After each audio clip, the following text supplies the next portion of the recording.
mais on va accueillir Nicolas Fortin, euh, le premier agriculteur qu'on va entendre ce matin. Bonjour Nicolas.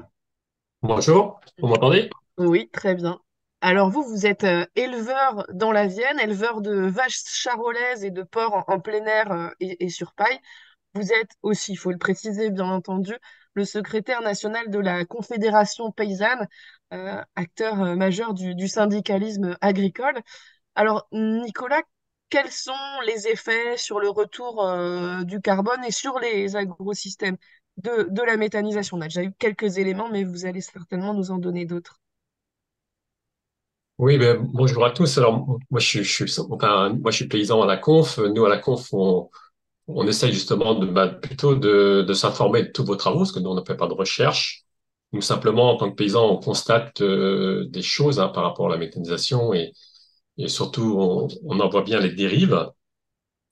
Euh, ouais, ce que je pourrais redire par rapport à ce que j'ai entendu juste avant, c'est que certains nombres d'intervenants ont tendance à vouloir justifier, alors que ce soit le photovoltaïque ou la méthanisation, on nous justifie ce développement de ces énergies en considérant que les agrocarburants sont pas performants. Donc oui, certes, les agrocarburants sont pas performants et c'est une dérive. Moi, j'ai du mal à comprendre comment ça peut devenir un argument pour valider d'autres types d'énergie, à elles de prouver qu'elles sont efficaces. Donc oui, nous, les dérives qu'on voit à la méthanisation, c'est que c'est une forte concurrence par rapport aux terres, au foncier, bien sûr, puisque malheureusement, la méthanisation, à notre avis, pourrait avoir de l'intérêt à petite échelle sur vraiment de la valorisation de déchets au niveau de la ferme, peut-être. Il y a des paysans à la Confédération paysanne, d'ailleurs, qui y travaillent. Mais ce qu'on constate, la méthanisation aujourd'hui se fait à grande échelle, sur des tailles importantes, avec beaucoup de transport d'ailleurs. Et ce qu'on a pu voir aussi, c'est que les premiers méthaniseurs sont allés récupérer des, des déchets valorisables, enfin ce qu'on appelle déchets, enfin qui ne sont pas toujours des déchets. Moi, je vois chez moi, il y a une course effrénée aux issues de céréales, qui sont les déchets des céréales une fois qu'elles ont été triées dans les coopératives. Et l'autre jour, je discutais avec un méthaniseur qui a démarré il y a une dizaine d'années. Donc, au début, on lui donnait les déchets. Après, il les a payés 30 euros la tonne. Maintenant, on lui a proposé à 80 euros la tonne, ce qui est bien qu'il va arrêter de les prendre et il va faire un peu plus de culture dédiée. Voilà un peu parce que économiquement, pour lui, ça devient plus rentable d'acheter ces déchets-là, autant cultiver quelques hectares de maïs en plus. Voilà un peu le problème. Les déchets. Donc aujourd'hui, ce qu'on voit se développer, et moi qui suis dans une zone céréalière, c'est de la méthanisation uniquement liée à des grandes cultures, où les déchets d'élevage sont minoritaires. Déjà, une remarque par rapport à la réglementation sur le fonctionnement des méthaniseurs. Moi, je suis pas scientifique, je suis un paysan, mais une réglementation qui fonctionne en parlant de matière brute dans les intrants, franchement, je sais pas qui a pondu ça, mais c'est catastrophique. On parle de 30 tonnes brutes. Alors, donc on parle là-dedans du lisier à 4% matière sèche avec de la paille à 85. Mm. Ah, il y a longtemps qu'en agriculture, on raisonne plus comme ça. Alors déjà, ça me perturbe beaucoup.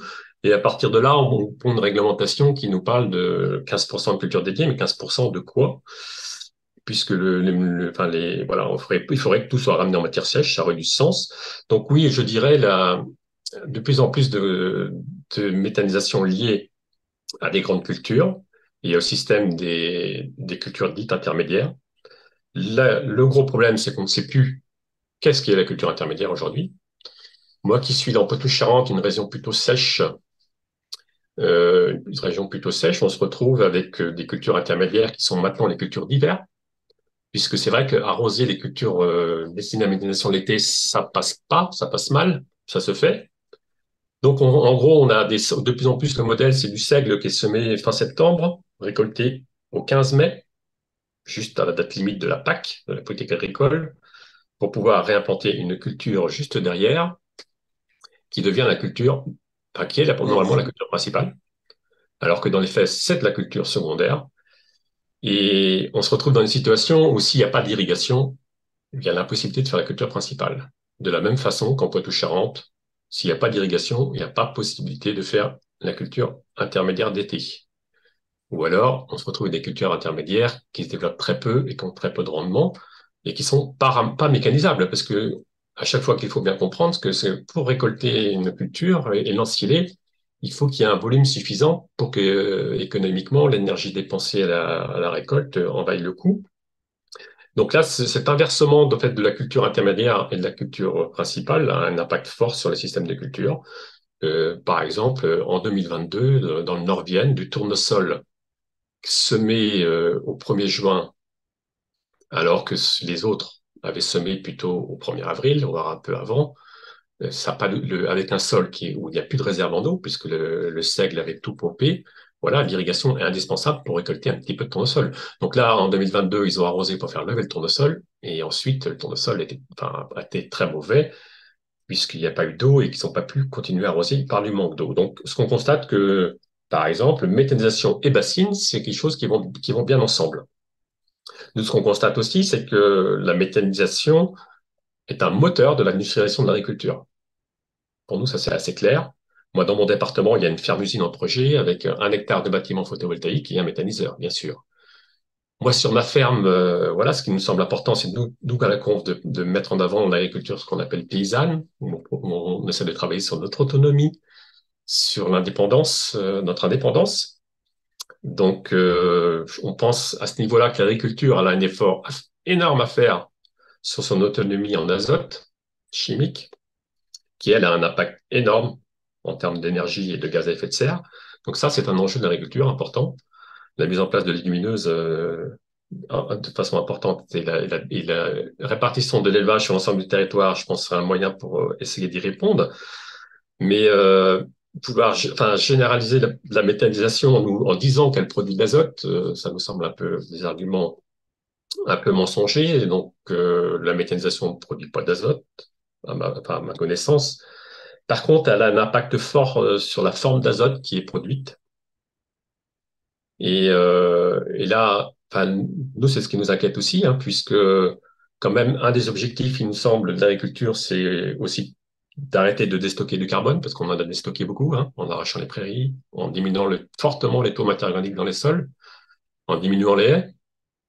Donc ça, il faut l'inverser. Je pense pas qu'on pense pas que la méthanisation aille dans ce sens-là. Des accords de Paris nous ont dit l'objectif, c'est l'objectif 4 pour 1000, hein, de stocker beaucoup plus de carbone dans le sol. Donc oui, mais des cultures intermédiaires enfouies directement dans le sol, ça nous paraît un moyen d'y arriver. Quand on introduit tout ça dans un méthaniseur, on a plutôt tendance à accélérer la dégradation du carbone. On pense aussi que ça a un impact fort sur le fonctionnement des sols. Alors ça, on n'a pas assez d'études là-dessus, mais il y a quand même un bon nombre de gens qui s'inquiètent sur l'impact du digestat. Le digestat, c'est un produit très compliqué à épandre. Voilà. Quand on vous regardez un plan d'épandage, je regrette, mais un plan d'épandage de digestat où on vide la moitié des fosses au mois de septembre, au mois d'août, dans des systèmes céréaliers, ça n'a aucun sens. Agronomiquement, c'est comme si un céréalier se mettait à épandre son azote au mois d'août parce que ça roule bien dans les champs. Ben, épandre du digestat, alors certains le justifient devant colza, mais à des doses qu'ils mettent, c'est pas justifiable. Et il y a un risque énorme de fuite d'azote, hein, qu'on n'aurait pas si on mettait on enfouissait les cultures telles quelles dans le sol. Donc l'épandage de digestat est très très problématique. On est sur des produits lourds à épandre. Euh, et l'épandage à l'automne, je redis, et voilà, il faudrait des stockages de 1 an pour pouvoir épandre l'intégralité au printemps. Là, cette année, on a des digestats qui sont épandus au mois d'août. On vient de se prendre 300 mm.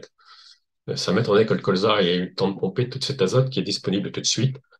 On a des systèmes d'élevage, tout à l'heure, ça a été dit dans l'introduction. Moi, je fais des bovins qui pâturent l'essentiel du temps, des porcs en partie élevés en plein air. Tout ça, ce sont des animaux qui n'alimentent pas un méthaniseur. Quand on a un méthaniseur, il faut qu'il tourne toute l'année. Donc, on le voit bien, des systèmes tout à l'heure, dans les photos, ça m'a fait sourire parce qu'on a monté des photos tout à l'heure de méthaniseurs où on parlait d'élevage et on a mis des vaches dans les prés. Non, non, quand on veut faire de la méthanisation, on ne met pas les vaches dans les prés. Il faut nourrir le méthaniseur toute l'année. Donc, on maintient les animaux en bâtiment. Quel est l'impact énergétique de ces modèles-là aussi? Voilà, est-ce qu'on gagne en efficacité? Nous, on pense exactement le contraire. Et donc, oui, je terminais sur l'impact agronomique. Nous, on est quand même assez inquiets sur voilà, ce que ça a été comme présenté souvent comme un moyen d'améliorer la gestion de l'azote, alors que voilà, ça revient. Alors quand on est en Bretagne, qu'on a bien un système lisier, donc on continue dans le même modèle. Mais quand on est dans des éleveurs, par exemple, qui ont des systèmes fumiers, quand on met du fumier dans un méthaniseur, ben, on se retrouve avec un digestat avec une azote qui est beaucoup plus compliquée à gérer. Et pour nous, un des problèmes aujourd'hui, c'est qu'on est dans un système, et ça concerne toutes les énergies renouvelables, le photovoltaïque de la même façon, où en fait, on est dans un système où les agriculteurs ont du mal à vivre de leur production, ont du mal à avoir du revenu.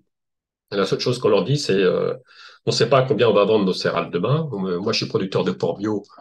Ma coopérative vient de me dire qu'elle ne m'achèterait plus mes porcs bio parce qu'il n'y a plus de marché. Par contre, si je monte un méthaniseur, si je fais du photovoltaïque dans mes champs, on va me garantir des prix sur 20 ou 30 ans. Et donc là, on est dans une concurrence complètement déloyale par rapport à l'alimentation. Et nous, paysans, on estime que c'est bien notre produit de l'alimentation qui est notre métier principal et qui doit être, cette chose-là doit être préservée. Il y a un bon nombre d'enjeux, voilà, à préserver cette question de l'alimentation. Et oui, cette mise en concurrence, elle est problématique. Elle, dans certaines zones d'élevage, c'est le fourrage qui est mis en concurrence avec le nourrir les méthaniseurs. Et voilà, on demande à des paysans d'aller investir dans des méthaniseurs, des fortunes pour produire de l'énergie avec des prix garantis, alors qu'on est incapable de leur assurer un revenu de leur production principale. Et je crois que c'est ça qui est le plus dommageable, puisqu'on met en concurrence des modèles qui sont pas du tout comparables, avec tout le jeu des subventions, etc., qu'il y a déjà beaucoup dans l'agriculture, mais qu'on rajoute par là-dessus. En fait, on se retrouve dans des concurrences économiques qui sont pas saines et pas souhaitables. Voilà, je crois que je vais m'arrêter là. Mm. Merci Nicolas Fortin. Alors j'ai lu que un méthaniseur à injection, c'était minimum 5 millions d'euros, que les agriculteurs, même en groupement ou en collectif, ne pouvaient bien souvent pas financer seuls. Et donc, des énergéticiens, enfin des entreprises de l'énergie, en tout cas comme Total ou Engie, qui arrivent au capital de ces méthaniseurs. euh, le risque, c'est que les agriculteurs soient écartés de leurs propres unités et de leurs propres terres, finalement, aussi. Bah, je crois il y a aussi surtout des groupes qui ont une vue sur la ressource que pourraient être les produits agricoles. Je pense que c'est surtout ça. Donc, la profession essaye de dire, oui, il faut absolument que la méthanisation reste à la main des paysans. Voilà. À travers les capitaux qui sont demandés sur les très, très gros méthaniseurs, voilà, on est très critique sur ces modèles-là. Autant on se dit, il faut peut-être pas fermer la porte, il y a peut-être de la micro-méthanisation, ce qu'on appelle de la micro-méthanisation, qui peut avoir un sens quand on parle d'autonomie des fermes, à l'échelle des fermes. Peut-être l'élargir, on peut peut-être l'élargir aussi un peu, mais avec une valorisation locale, etc. Mais bien, voilà, quand on parle de ressources à méthaniser, c'est quand même ça l'enjeu, c'est que là, on crée une concurrence, hein. On crée une concurrence par rapport à l'alimentaire, par rapport au fourrage. Nous, ce qu'on craint aussi beaucoup, c'est le discours qui consiste à dire, ben, finalement, on pourrait supprimer l'élevage et remplacer les vaches par des méthaniseurs. Voilà, avec une vision à court terme voilà, toujours dans le discours de dire, oui, oui, les vaches sont très émettrices de méthane. On peut aussi supprimer toutes les zones humides, hein, parce que c'est aussi très producteur de méthane avec cette vision-là. Si on a une simple vision de calcul de méthane, on peut faire cette approche-là. Nous, on a plutôt tendance à dire que le rôle des prairies est primordial. On a déjà vu dans le stockage du carbone, hein, et il faut les maintenir, voire en remettre. Et donc, pour nous, la place des ruminants est essentielle, avec des ruminants mieux répartis sur l'ensemble du territoire. Et vouloir systématiquement remplacer ces ruminants par des méthaniseurs, voilà, déjà une prairie, quand on sait comment fonctionne une prairie, ça suppose déjà pour être méthanisable qu'elle soit mécanisable entièrement. Or, on sait bien que les prélèvements d'herbes en mécanisation, ça fonctionne très bien au printemps quand il y a des gros pousses d'herbes. Mais ensuite, moi actuellement, mes vaches, j'ai encore des vaches qui sont dehors, qui pâturent. Voilà, l'herbe qu'elles ramassent aujourd'hui, c'est pas mécanisable. Donc voilà, et ce rôle d'entretien aussi des paysages et de stockage du carbone nous semble nous prioritaire. Et bien sûr, certainement qu'il faut faire évoluer les modèles avec moins d'élevage, mais c'est peut-être certainement plus du côté des viandes blanches qu'il faut regarder, même si c'est pour beaucoup, ils vont nous dire il y a moins d'apparition de méthane, mais pour nous, c'est bien. S'il y a des choses à faire évoluer, c'est bien certainement de consommer moins de viande blanche, peut-être moins de viande rouge aussi, mais en tout cas de conserver du ruminant, ça nous semble quelque chose d'indispensable. Merci Nicolas Fortin pour tous ces apports. Xavier Poux va certainement y trouver à redire, enfin pas à redire bien sûr, mais à ajouter. Non, Nicolas a fait. J'ai pas grand-chose à redire ce qu'a dit Nicolas. Je pense qu'il a. Je voudrais juste insister sur un point qui me semble important. Il a dit avec cet exemple de avant c'était des déchets, maintenant on achète, ça coûte de plus en plus cher. Il y a une concurrence. Ce que ça montre bien, c'est qu'on peut pas non plus raisonner la méthanisation de manière abstraite et qu'il faut se poser la question du lien entre l'échelle de cette méthanisation et les impacts que ça a sur les systèmes. C'est-à-dire que c'est pas la même chose de dire je vais produire 1 TWh ou je vais en produire 30 ou je vais en produire 100. Et là, ça a des impacts structurels. Alors déjà, là, on doit être à peu près à 10 TWh au niveau national. On voit que ça commence à coincer très très fort dans toutes les régions, que ça remonte du terrain un peu partout, hein, partout en France. Vous organisez cette conf parce que pardon, ce webinaire parce il y a des problèmes qui sont constatés en Bretagne. Moi, je l'ai vu dans le Grand Est. J'en ai entendu parler par des bio-laitiers en Normandie aussi, etc. Donc, on voit qu'il y a des problèmes déjà à 10 TWh pour toutes les raisons économiques et structurelles qu'on a vues. Donc, je pense que c'est absolument essentiel et je reviens à ce que j'ai dit au tout début, c'est-à-dire qu'il y a une image idéalisée de la méthanisation où c'est vraiment à petite échelle des déchets, c'est local, c'est maîtrisé, etc. C'est absolument incompatible avec le programme de développement énergétique tel qu'il est posé. Et puis, je reviens quand même toujours à cette différence pour moi qui est essentielle et qui est bizarrement sous-estimée entre cogénération et injection. C'est-à-dire que la cogénération, alors, et le problème, c'est que les deux vont se buter à des problèmes différents. La cogénération est beaucoup plus compatible avec une approche territoriale, et d'ailleurs, historiquement, c'est ce qui a été le plus mis en avant et le plus développé, sauf qu'elle produit en continu d'électricité avec un coefficient de perte énergétique qui est énorme entre la production primaire et la consommation finale, beaucoup de chaleur dont on ne sait pas trop quoi faire, donc avec un bilan énergétique qui, à la fin, n'est pas si génial que ça. Et puis, versus l'injection qui serait le Graal d'un point de vue énergétique, d'un point de vue de la substitution pour les transports, etc. Mais là, qui, vu les coûts de production et le besoin de cracher du méthane, implique des cultures qui sont très, très méthanogènes, donc du maïs, ou alors c'est des subventions qui sont très élevées. Donc, les deux se heurtent à des problèmes. Donc, j'insiste là-dessus, le lien entre l'échelle, on ne peut pas faire un scénario de développement de méthanisation en disant juste, j'extrapole des données individuelles qui sont calées sur quelques systèmes de production très très précis et dire bah, je multiplie ça par 1 million et puis ça va me faire ma filière méthanisation en France. C'est pas vrai, c'est pas vrai. Le développement quantitatif à large échelle induit des pressions économiques qui ont été dites, qui induisent elles-mêmes des pressions sur le fonctionnement même des méthaniseurs. Et donc, c'est ça tout le temps. Il faut avoir cette vision d'ensemble de ce qui se passe sur le terrain et dans les filières. Philippe Pointreau, un contre-pied, un contrepoint à ce qui vient d'être Oui, dit, bah, peut-être. je pense que on n'a pas résolu grand-chose dans ce débat, mais bon, je pense qu'on en est qu'au début.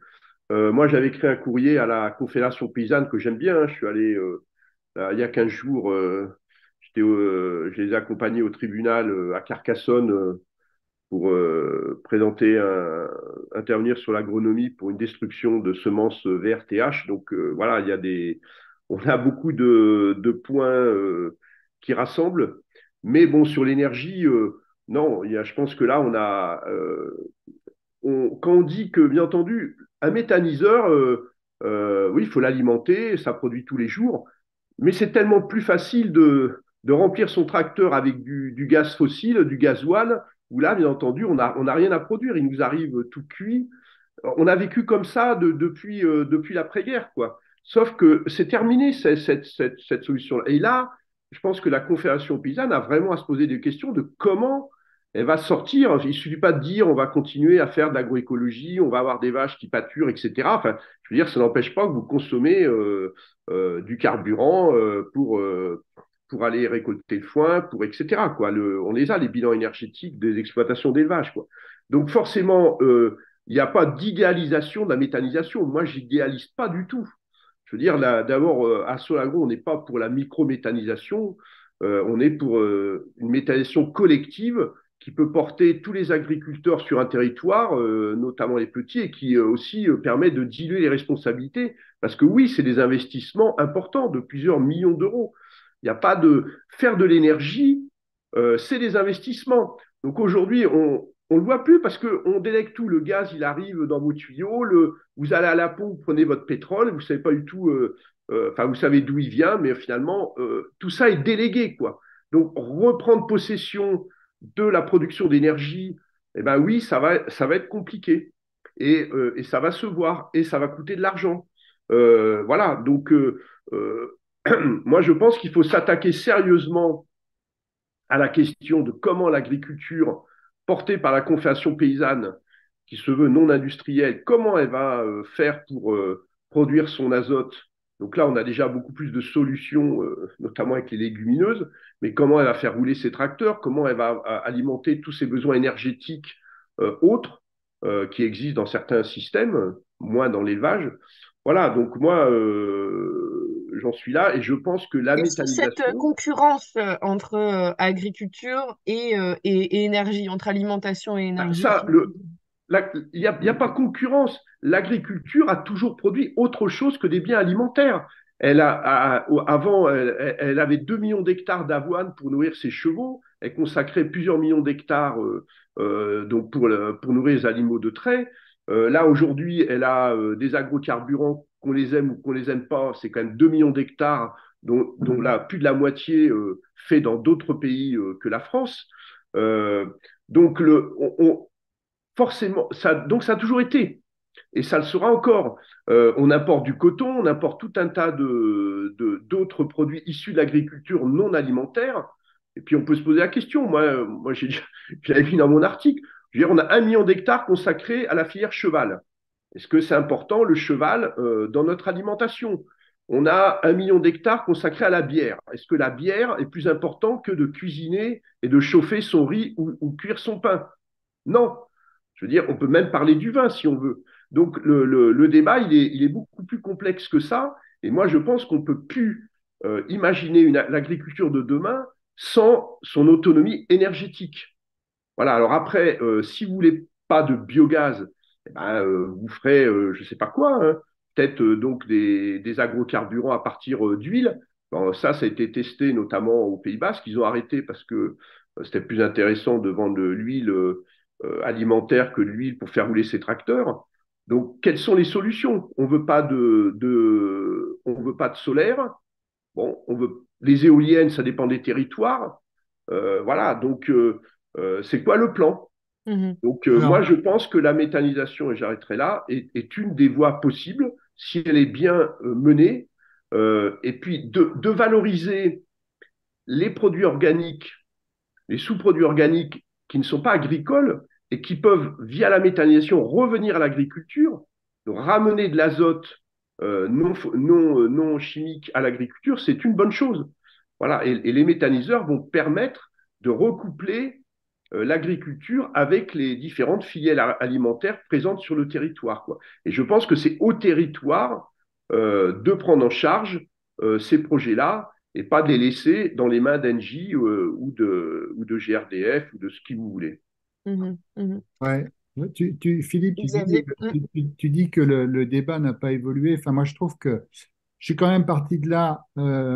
Tu as une approche qui est purement énergétique. Dans tous tes discours, c'est purement Et non, énergétique. moi je parle, excuse-moi, je Non, parle aussi Alors, de on va nous. laisser Xavier Poux poursuivre son Non, raisonnement. mais et en fait, ce qui me frappe, c'est que dans tout le discours parce qu'on est dans un débat qui est très constitué avec des acteurs qui sont très organisés, dans tout le discours en faveur de la méthanisation, non seulement c'est bon pour l'énergie, mais c'est bon tu viens d'ailleurs un petit peu de faire une petite ouverture sur l'azote, c'est bon pour l'agriculture, c'est bon pour l'agronomie, etc. Si déjà Alors, moi, je pense que la question du bilan énergétique, elle n'est pas aussi clairement posée que tu le dis. Mais si déjà on posait la question en disant, c'est une production énergétique avec des problèmes en matière de développement des territoires, de ressources naturelles, d'eau, de prairies, de retournement de prairies, etc. Déjà, on aurait un terme d'arbitrage qui serait correctement posé. Mais là, ce que tout le monde lit dans le grand public, c'est que c'est gagnant-gagnant et que vraiment ceux qui sont opposés à la méthanisation, c'est des mecs qui n'ont rien compris au débat, qui ne sont pas allés sur le terrain. Et ça, comment tu veux avoir un débat qui soit serein là-dessus quand tu as un déni de réalité de ce qui se passe sur le terrain? Donc, posant la question, OK, s'il faut produire de l'énergie à travers la biomasse, faisons-le, mais ne faisons pas croire que ce sera bon pour l'élevage, pour la biodiversité, pour les prairies, pour les ressources en eau, pour le revenu des agriculteurs, quand on voit ce que ça coûte pour aider un agriculteur à rembourser un emprunt de 1 million, 2 millions ou 5 millions d'euros. C'est ça on peut pas, moi je pense que le débat, si on a compris qu'il se posait en ces termes-là, ce webinaire déjà, il aura fait avancer les choses. Nicolas Fortin, une réaction, parce qu'on vous a demandé comment aller rouler les paysans demain. Est-ce Oui, que vous avez une idée? oui, oui, je pense. Enfin, mais moi, je trouve ça assez particulier qu'on se focalise beaucoup sur ce que consomment les tracteurs. Par contre, on a plein d'avions qui roulent en permanence et là, on se pose pas la question non plus. Parce que si l'enjeu énergétique, il est aussi important mais je pense qu'il est important, mais on devrait déjà interdire ou légiférer déjà l'aviation. Ouais, enfin, il y a aussi des priorités. Et moi, je pense que pour ce qui concerne la j'ai déjà dit tout à l'heure, pour l'agriculture, la question de l'azote chimique, pour moi, c'est l'élément, le premier levier. Un céréalier à côté de chez moi, il va consommer 50 à 60 litres de gasoil pour ses tracteurs, mais la part de l'azote qu'il utilise, quand ils mettent 200 unités d'azote, c'est au moins 400 litres de fuel hectare, de gaz, pardon, 400 à 500 litres de gaz. Donc voilà, il y a quand même une proportion qui est énorme là. Donc si, pour se défaire de quitter l'agriculture pétrole, je pense que la question de l'azote, pour moi, elle est essentielle. Voilà, bah après, oui, à la conf, on n'a pas toutes les réponses sur l'énergie. Oui, on est aussi, enfin, on y réfléchit, mais c'est vrai que on ne dit pas qu'il faut pas de voltaïque, par exemple. On dit, par exemple, que le photovoltaïque, il y a toute la place pour en mettre ailleurs que d'en mettre dans les champs, Hmm. pour commencer. Et quand on a rempli tous les toits et les surfaces artificialisées, on peut en mettre. Donc, on n'est pas opposé au photovoltaïque du tout. Je pense que la question des modèles agricoles et de leur sobriété, pour moi, c'est quand même la base. On a parlé de sobriété, mais voilà, quel modèle agricole on construit aujourd'hui, puisqu'il y a beaucoup de Bretons ici, on a tout l'élevage en Bretagne et on transporte des effluents ailleurs, parce que puis ailleurs, on achète surtout beaucoup d'engrais chimiques. Enfin, il y a toute cette répartition de cette matière organique qui est passiblement valorisée. Mais après, dans les arguments qui ont été avancés, je pense que le retour d'aller chercher des matières organiques en dehors de l'agriculture pour les ramener à l'agriculture, ça, je pense que c'est une piste intéressante. Après, il y a toute la question des polluants qu'il y a derrière, quand on parle notamment des stations d'épuration, mais c'est vrai qu'il y a un gros gaspillage qui est fait aussi de matière organique et d'azote. Mais il me semble qu'il faut quand même toujours ramener cette question de la méthanisation, pour moi, à la question de l'agronomie. Et pour moi, enfin, ça me semble l'élément essentiel, hein, la préservation de nos sols, la fertilité à long terme, comment on préserve aussi l'eau hein, par rapport aux nitrates, et comment on permet d'améliorer la fertilité de nos sols. Je crains quand même qu'avec ces systèmes-là, on continue dans un système très intensif, hein, puisque quand même ce qui ressort des gens qui font la méthanisation, c'est que globalement, ils produisent plus de matière organique parce qu'ils ont des cultures intermédiaires, mais des cultures intermédiaires qui sont énormément fertilisées. Donc ça pose la question. Quand on parle de cultures intermédiaires aujourd'hui, c'est surtout, on a d'abord développé ce concept-là en disant que c'était des pièges à nitrates, et maintenant ça devient des cultures qu'on fertilise. Donc je crains fort cette dérive-là.